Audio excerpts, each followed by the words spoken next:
প্রিয় ছাত্রছাত্রী, আমার ক্লাসে তোমাদেরকে স্বাগত জানাই। আজকে আমি আলোচনা করব দশম শ্রেণীর আয়তঘন বা সমকোণী চৌপল। আজকে প্রথম পর্ব। তো চলো শুরু করা যাক। দেখো, আজকে চ্যাপ্টারের নাম হচ্ছে আয়তঘন অথবা সমকোণী চৌপল, রেক্টাঙ্গুলার প্যারালেলোপিপেড অর কিউবয়েড। দেখো, এখানে আমি বিভিন্ন ধরনের জিনিস রেখেছি। এই প্রত্যেকটা জিনিসকে বলা হচ্ছে ঘনবস্তু। এই যে ঘনবস্তু, তার মানে এটা একটা ঘনবস্তু, এটা একটা ঘনবস্তু, এটা এটা এটা এরা সবাই হচ্ছে এক একটা ঘনবস্তু। এবার আমি এই তিনটে ঘনবস্তুকে সরিয়ে রাখলাম, এই দুটোকে আমি রাখলাম। এবার দেখো, এই দুটো ঘনবস্তুর মধ্যে কোনো সাদৃশ্য কি লক্ষ্য করতে পারছো? এই দুটো ঘনবস্তুর মধ্যে সাদৃশ্য হলো এরা একই গোত্রের, অর্থাৎ এদের বৈশিষ্ট্য এক। বৈশিষ্ট্য বলতে এই দুটো ঘনবস্তুই এই তিনটে ধর্মকে মেনে চলছে। প্রথম কি বলা হচ্ছে, বলছে প্রতিটি তল আয়তক্ষেত্রাকার। দেখো, এরও উপরের তলটা আয়তক্ষেত্র, নিচের তলটাও তাই, এই সাইডে এই সাইডে এইদিকে যতগুলো তল আছে, মোট 6টা তল আছে, প্রত্যেকটা তলই কিন্তু আয়তক্ষেত্রাকার। এর ক্ষেত্রেও তাই, এদিকে এদিকে এই সাইডে সব তলগুলো কিন্তু আয়তক্ষেত্রাকার। 2 নম্বর, বিপরীত তলগুলির দৈর্ঘ্য ও প্রস্থ সমান। বিপরীত তল মানে কি, এই যে উপরে যে তলটা, এই তলের বিপরীত তল কোনটা? এর নিচেরটা।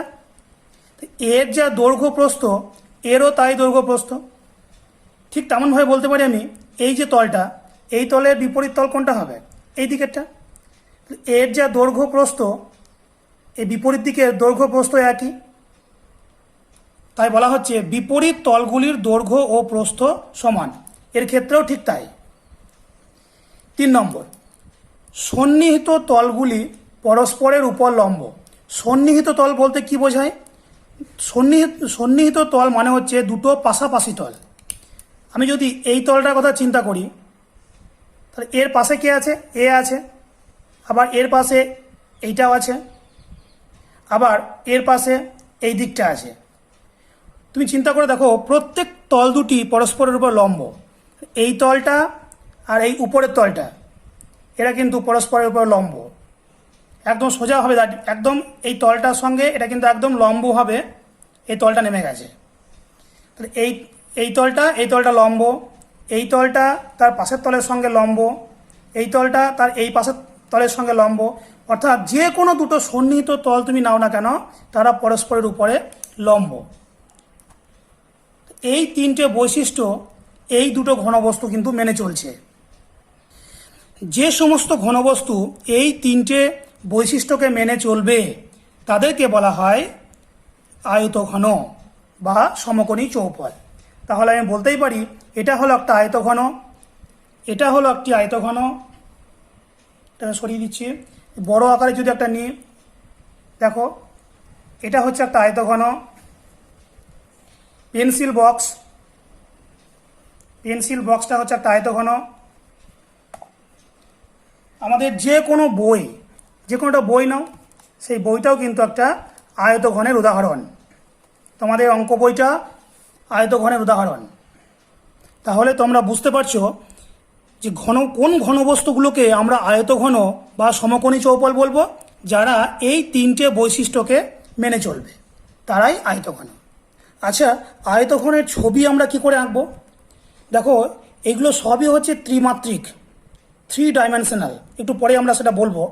তো সেটাকে ছবি আঁকা একটু মুশকিল, কিন্তু তবুও আমরা আঁকতে পারবো, চেষ্টা করবো আঁকার।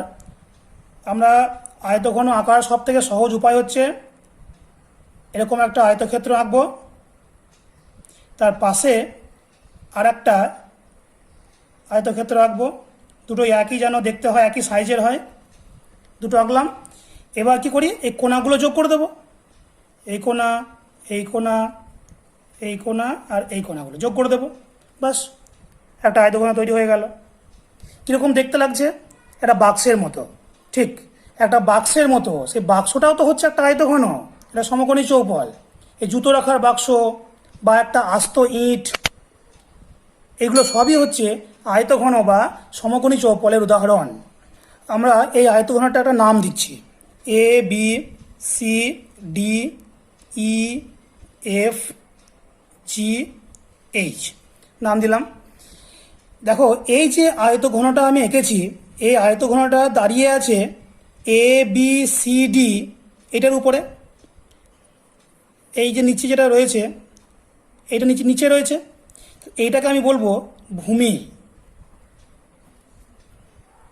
অর্থাৎ এই অবস্থানে, এরকম অবস্থায় এই আয়তঘনটির ভূমি হচ্ছে এইটা। আচ্ছা, এই যে ভূমিটা হলো, এই ভূমিটা দেখো এইটা হচ্ছে দৈর্ঘ্য আর এইটা হচ্ছে তার প্রস্থ। এইটা হলো দৈর্ঘ্য, এটা হলো দৈর্ঘ্য আর এই দিকেরটা হচ্ছে প্রস্থ। এইটা দেখো আমরা বলেছি প্রত্যেকটা তল হচ্ছে আয়তক্ষেত্রাকার, তো এটা একটা আয়তক্ষেত্রাকার, তার দৈর্ঘ্য হচ্ছে এটা, প্রস্থ হচ্ছে এটা, আর এটা হলো তার ভূমি। বেশ, এবার উচ্চতা কোনটা হবে? উচ্চতা বলতে এই দেখো এই যে কতটা হাইট, কতটা উচ্চ, এইটা কিংবা এইটা, এ সবাই কিন্তু একই সমান, কতটা হাইট আছে এটাই তার উচ্চতা। অর্থাৎ এই সমকোণী চৌপলের উচ্চতা হচ্ছে এইটা কিংবা এইটা কিংবা এইটা কিংবা এইটা, এরা সবাই তো একই দৈর্ঘ্যের, অর্থাৎ এটা হচ্ছে তার উচ্চতা। তাহলে আমি দৈর্ঘ্য প্রস্থ এটাকে আমি বলতে পারি উচ্চতা। তাহলে এই সমকোণী চৌপলটার এটা দৈর্ঘ্য, এটা প্রস্থ, এটা উচ্চতা, এইগুলোকে বলা হয়, এই যে দৈর্ঘ্য প্রস্থ উচ্চতা, এইগুলোকে বলা হয় সমকোণী চৌপলটির মাত্রা বা ডাইমেনশন। মাত্রা বা ডাইমেনশন। তাহলে একটি সমকোণী চৌপলের মাত্রা কটি? 3টি। তোমাদের বইতে একদম লেখা আছে, দেখো দৈর্ঘ্য প্রস্থ উচ্চতা হলো সমকোণী চৌপলের মাত্রা। তাহলে সমকোণী চৌপলের মাত্রা কটি হবে? উত্তর হবে 3টি। এবার আসছি আয়তঘনের তল সংখ্যা, কটা তল আছে তোমরা নিজেরাই গুনে দেখতে পারবে। এর তল আছে দেখো, উপরে একটা নিচে একটা, দুটো, এই পাশে একটা এই পাশে একটা, 4টে হলো, এদিকে একটা 5টা আর এই পাশে একটা 6টা। এর তল সংখ্যা হলো 6টি। তোমাদের বইতে প্রশ্ন করেছে সমকোণী চৌপলের তল 6টি। এবার সমকোণী চৌপলের সমগ্র তলের ক্ষেত্রফলের সূত্র কি সেটা আমরা দেখব। সমগ্র তল বলতে তল কটি? 6টি। তাহলে সমগ্র তলের ক্ষেত্রফল মানে হলো 6টি তলের ক্ষেত্রফল। এক একটা তল কেমন? এক একটা তল হচ্ছে আয়তক্ষেত্রাকার। এরকম 6টা তল আছে, প্রত্যেকটা তলের ক্ষেত্রফল কত করে হবে?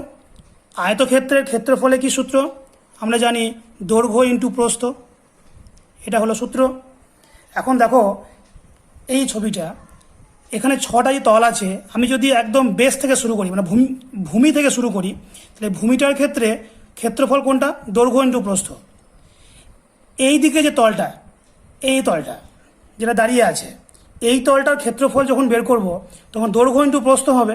তো এখানে দৈর্ঘ্য বলতে এখানে উচ্চতাটাই কিন্তু এখানে দৈর্ঘ্যের কাজ করবে।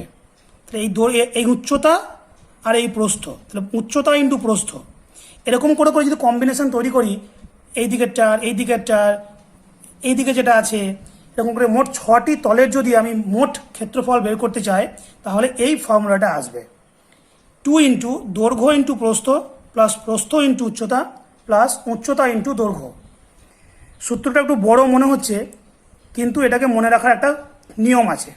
নিয়মটা হচ্ছে এরকম, এখন একটা সার্কেল এঁকেছি, সার্কেলটা অ্যান্টি ক্লকওয়াইজ ঘুরছে, মানে ঘড়ির কাঁটার বিপরীত দিকে ঘুরছে। এটা দৈর্ঘ্য, এটা প্রস্থ, এটা উচ্চতা। তো প্রথমে হবে দৈর্ঘ্য থেকে প্রস্থ, এই যে তীর চিহ্ন এদিকে আছে, অ্যান্টি ক্লকওয়াইজ। দৈর্ঘ্য থেকে প্রস্থ, তাহলে প্রথমে হবে দৈর্ঘ্য ইন্টু প্রস্থ, এই যে দৈর্ঘ্য ইন্টু প্রস্থ, তারপরে প্রস্থ ইন্টু উচ্চতা, তারপরে উচ্চতা ইন্টু দৈর্ঘ্য। দৈর্ঘ্য প্রস্থ, প্রস্থ উচ্চতা, উচ্চতা দৈর্ঘ্য, এই যে দৈর্ঘ্য প্রস্থ, প্রস্থ উচ্চতা, উচ্চতা দৈর্ঘ্য, আর সামনে একটা 2 থাকবে। এইভাবে সূত্রটা তোমরা মনে রাখতে পারবে। এই হলো সমগ্র তলের ক্ষেত্রফল।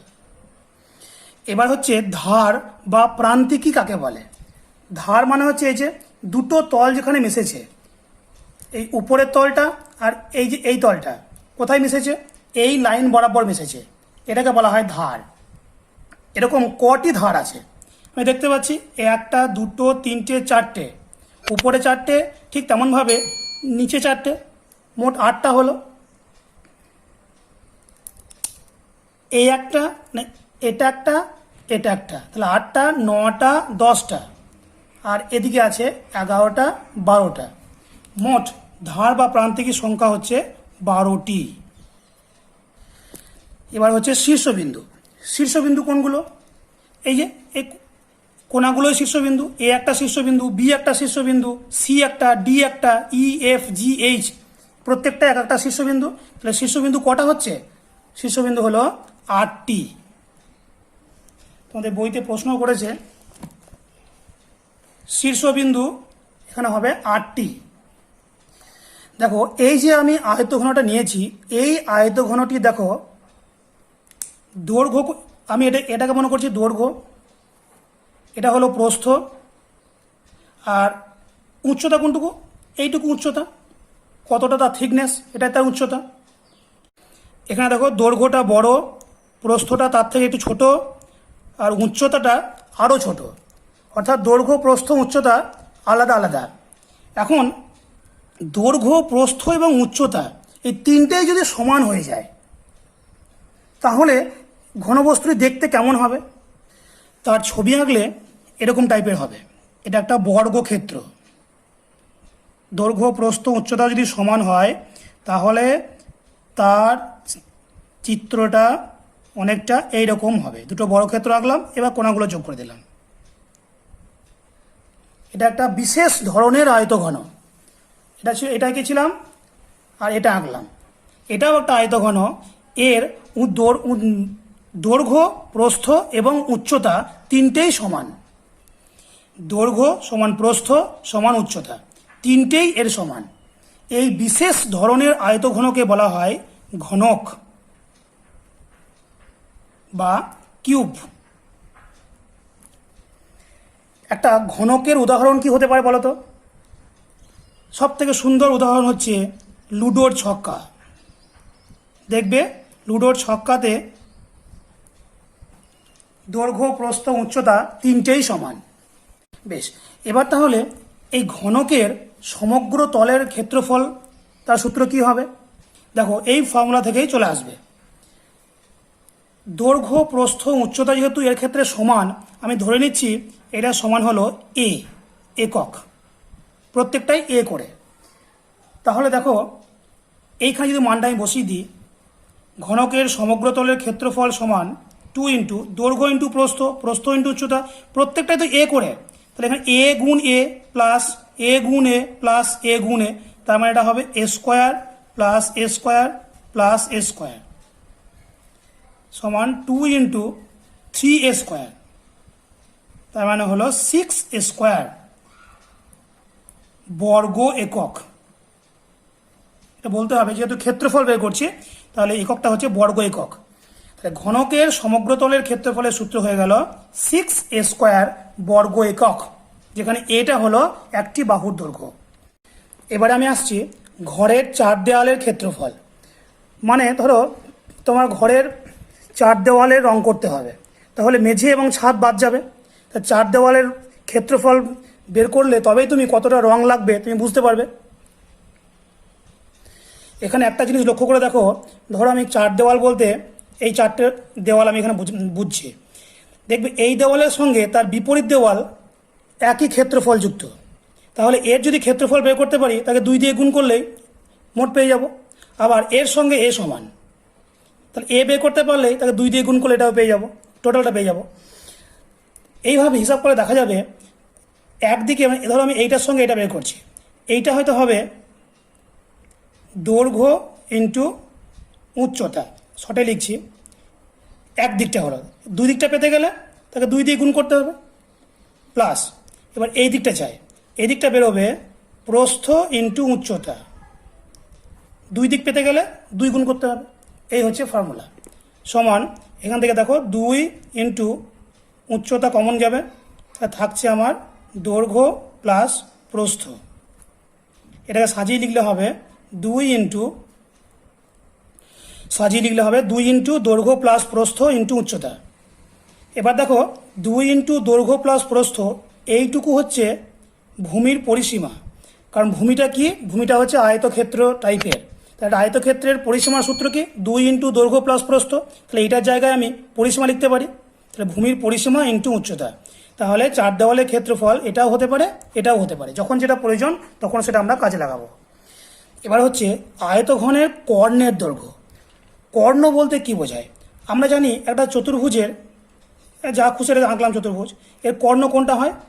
এই কোণ থেকে এই যে শীর্ষবিন্দু, এই শীর্ষবিন্দু দুটোর যোগফল যেটা সরলরেখা, এটা হলো কর্ণ। তো এই যে আয়তঘন এখানে এঁকেছি আমি, এর কর্ণ কোনটা হবে?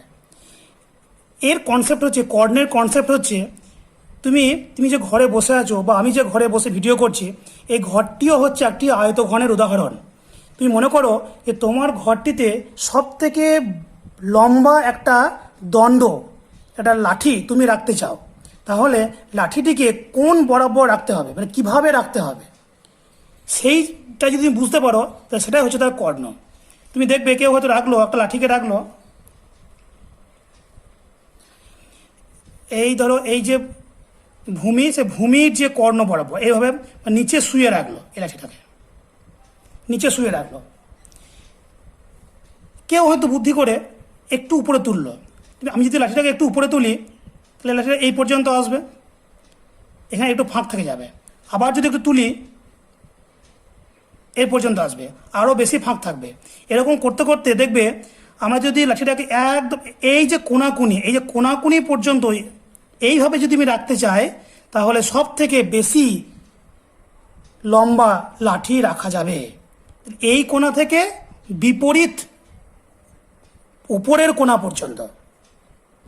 অর্থাৎ আমি বলতে চাইছি যে মেঝের একটি কোণা থেকে তার বিপরীত কোণার উপরের কোণা, এটা নিচের কোণা, এটা হচ্ছে উপরের কোণা, বিপরীত দিকে কিন্তু, এইটা হচ্ছে তার কর্ণ।